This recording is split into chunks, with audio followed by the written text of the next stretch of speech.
الصلاۃ والسلام علیک یا رسول اللہ وعلی آلک واصحابک یا حبیب اللہ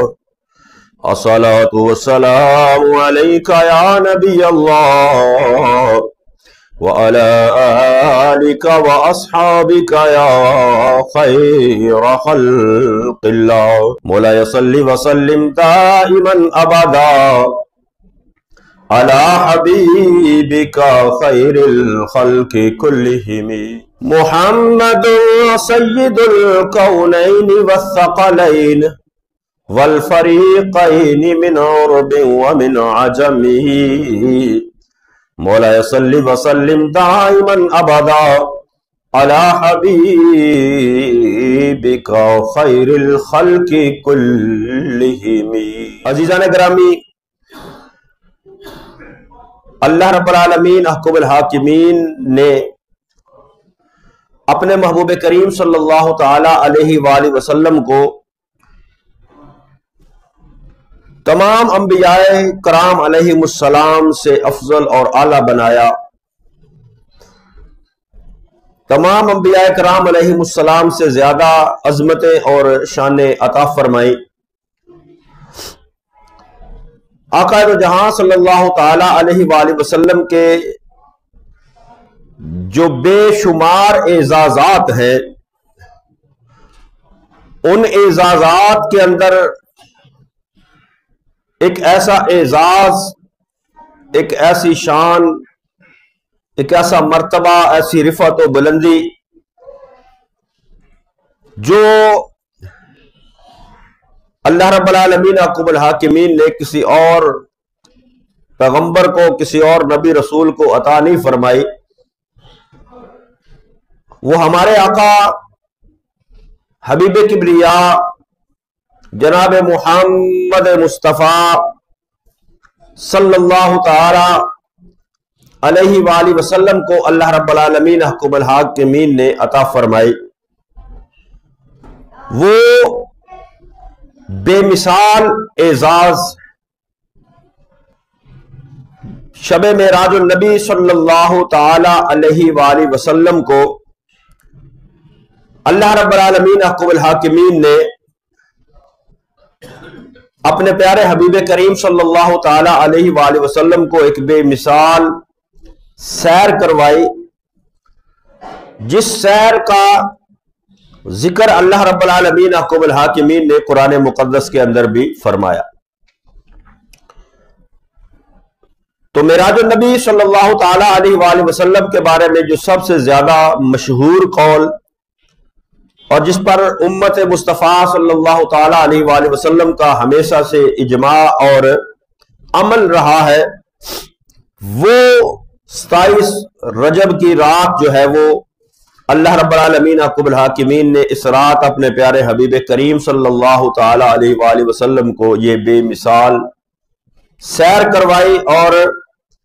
اپنے پیارے حبیب کریم صلی اللہ تعالی علیہ وآلہ وسلم کو معراج کروائی۔ تو سفر معراج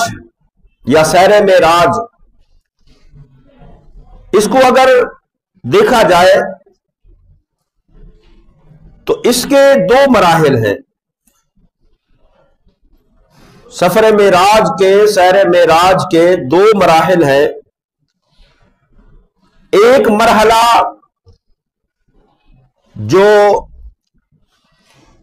جس کو زمینی سیر کہا جاتا ہے، یعنی مکہ مکرمہ بیت الحرام سے لے کر، مسجد الحرام سے لے کر مسجد اقصی تک، یہ معراج مصطفیٰ صلی اللہ تعالی علیہ وآلہ وسلم، سیر مصطفیٰ صلی اللہ تعالی علیہ وآلہ وسلم کا پہلا مرحلہ، جو دو مراحل ہے ان میں سے پہلا مرحلہ جو ہے وہ مکہ مکرمہ مسجد الحرام سے لے کر مسجد اقصی تک، اور یہ مرحلہ جو ہے اس کا ذکر اللہ رب العالمین احکم الحاکمین نے قرآن مقدس کے اندر فرمایا۔ جو آیا کریمہ 15ویں پارے کی پہلی آیا مبارکہ، خالق کائنات وحدہ لا شریک نے فرمایا سبحان الذی اسری بعبدہ لیلا من المسجد الحرام الی المسجد الاقصی، یعنی مسجد حرام سے لے کر مسجد اقصی تک یہ سفر معراج کا، سیر معراج کا زمینی مرحلہ یا پہلا مرحلہ ہے، اور اس کو اللہ نے قرآن مقدس کے اندر ذکر کیا ہے، اور اگر اس حصے کا، اس مرحلے کا کوئی انکار کرتا ہے تو وہ قرآن کی نص کا انکار کر کے جو ہے وہ کفر کے اندر چلا جاتا ہے۔ دوسرا مرحلہ جو ہے وہ سفر معراج کا، وہ مسجد اقصی سے لے کر آسمانوں کی بلندیوں سے بھی آگے، جہاں اللہ رب العالمین عقب الحاکمین نے اپنے محبوب کریم صلی اللہ تعالی علیہ وآلہ وسلم کو معراج عطا فرمائی، یہ احادیث مصطفیٰ صلی اللہ تعالی علیہ وآلہ وسلم کے اندر مذکور ہے۔ اگر اس کا کوئی انکار کرتا ہے تو وہ گمراہ ہے۔ ہر پہلو سے، یعنی معراج مصطفیٰ صلی اللہ تعالی علیہ وآلہ وسلم کے یہ دونوں مراحل، جو زمینی سیر ہے مسجد حرام سے لے کر مسجد اقصی تک، اور پھر دوسرا مرحلہ مسجد اقصی سے لے کر آسمانوں کی بلندیوں تک جو اللہ نے اپنے محبوب کو عروج عطا فرمایا، اس پورے سفر معراج کے ہر پہلو سے مصطفیٰ کریم صلی اللہ تعالی علیہ وآلہ وسلم کی عظمت و شان کا اظہار ہوتا ہے۔ بے شمار حکمتیں ہیں اس سفر معراج کی، کئی جہتوں سے نبی کریم صلی اللہ تعالی علیہ وآلہ وسلم کی عظمت و شان کا جو ہے وہ اظہار ہوتا ہے۔ تو مسجد حرام سے لے کر مسجد اقصی، مسجد اقصی بیت المقدس کی سرزمین، وہ مقدس سرزمین ہے جس کو کئی انبیاء کرام علیہ السلام کے ساتھ جو ہے وہ نسبت حاصل ہے، اور پھر شب معراج نبی کریم صلی اللہ تعالی علیہ وآلہ وسلم، تمام انبیاء کرام علیہ السلام اور امام الانبیاء جناب محمد مصطفیٰ صلی اللہ تعالی علیہ وآلہ وسلم کی قدم بوسی کا شرف بھی اس سرزمین مقدس کو حاصل ہوا۔ یعنی ویسے تو کئی انبیاء کرام علیہ السلام کی اس سرزمین کے ساتھ نسبت ہے، جنہوں نے وہاں اپنی نبوت کا زمانہ گزارا، ظاہری حیات طیبہ گزاری اس سرزمین مقدس کے اندر، لیکن شب معراج اللہ رب العالمین عقب الحاکمین کے تمام انبیاء کرام علیہ السلام 1,24,000 کم و بیش انبیاء و مرسلین، ان کو بیت المقدس کے اندر حاضری کا شرف ملا، ان کے بابرکت قدم اس سرزمین مقدس پہ اوپر لگے،